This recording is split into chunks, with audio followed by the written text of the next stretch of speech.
What up? Hi y'all, this is a Hero Hunter 81 contest video entry. Um, Clint is one of the first people I subscribed to in this wonderful community.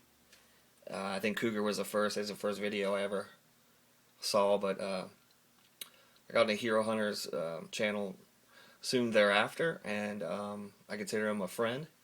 And like me, he is, and if I offend you, Clint, I apologize, a value collector. You like collecting key books, finding books that are valuable and add them to your collection. And he enjoys the hunt, the search, flea markets, and finding stealth buys. And brother, don't ever let anyone tell you that what you're doing is a waste of time, that value collecting is a waste of time. That comes, I don't know, I think that's an arrogant mindset, and some people just feel the need to scratch an itch that makes them feel superior to everyone else. So keep what you're doing, brother. As long as you're having fun doing it. This is it's a broad spectrum within this community. What the hell are they doing out there?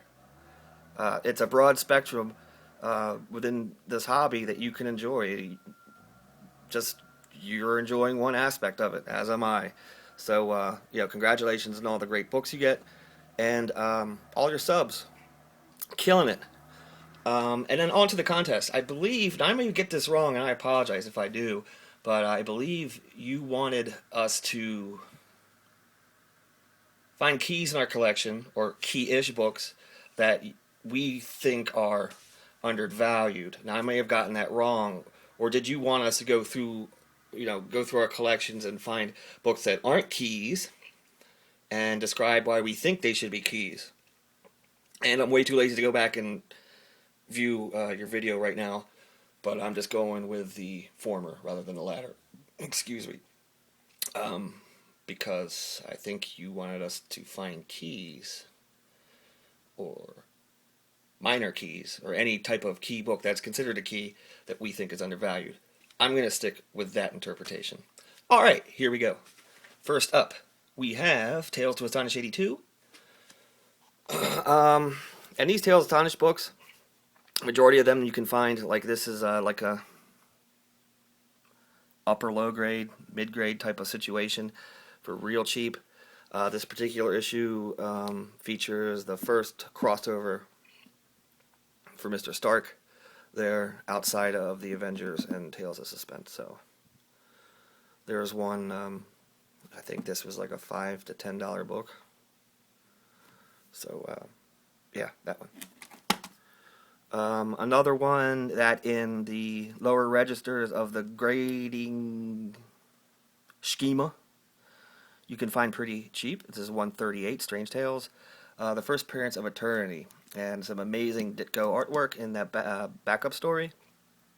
And I think Eternity doesn't get enough props, as the kids say, in terms of being a significant character. Now, although this book in high grades you can spend upwards of $100, you can get a decent copy for cheap. Shut up. Here's another one, Green Arrow, 1 of 4. This is his first appearance in his own title. This has been shown before, along with Hawkeye, 1, the first miniseries, first appearance of him in his own title. These books you can get really cheap, and in fact, the modern versions of their story arcs, especially the new Hawkeye series, much more expensive already than these particular miniseries are, and I don't know why, but these are definitely some great buys, less than $10 each for either one of these issues in high grade. Alright, some Spider-Man. This is issue number 200, and I don't understand, this is a double size issue, and you can get a really nice copy for $20 to $30. It's an anniversary issue and features the death of the burglar who is a seminal character in the backstory of Spider-Man. And one would think that this issue would be much more expensive than it is. I got this, I think, for $8.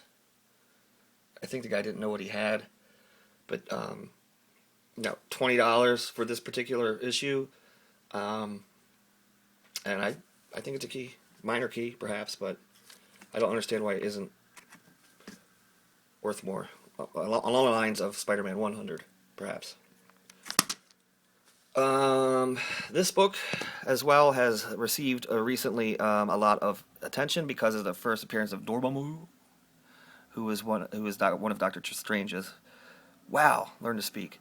One of his first nemesis, and a really interesting character within his own dimension and outside of it as well. Just a really cool villain, and I prefer villains over protagonists. But yeah, this is one of my not so good copies, and you can get mid-grade copies for really a good value. Again, near mint copies you're spending 100, or more, but a good key that you can pick up for cheap. Good.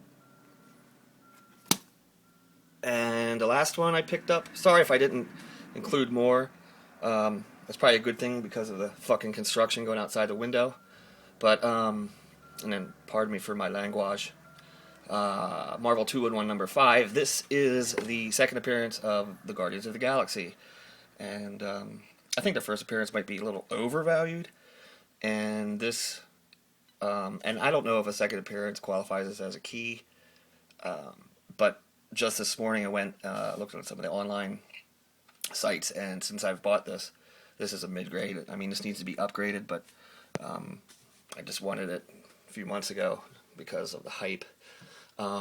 This is already upticking, so I may have jumped the gun here, but very fine near mint copies of this are going for $20-$25 already, so it still isn't, was it, Special Feature 18, the first appearance, which may be a touch overvalued. This is still undervalued, but again, it is a second appearance, but hope it qualifies, and that's what I got. Congratulations again, and looking forward for you to get that book you're been saving up for. And it's funny, you always say that you're like, oh man, I'm out, I'm gonna be gone for a while, gotta take it easy, and 2 days later you just throw it out in bombs. So it's pretty funny. Keep up the good work, brother. Love you, and congratulations once again. See you.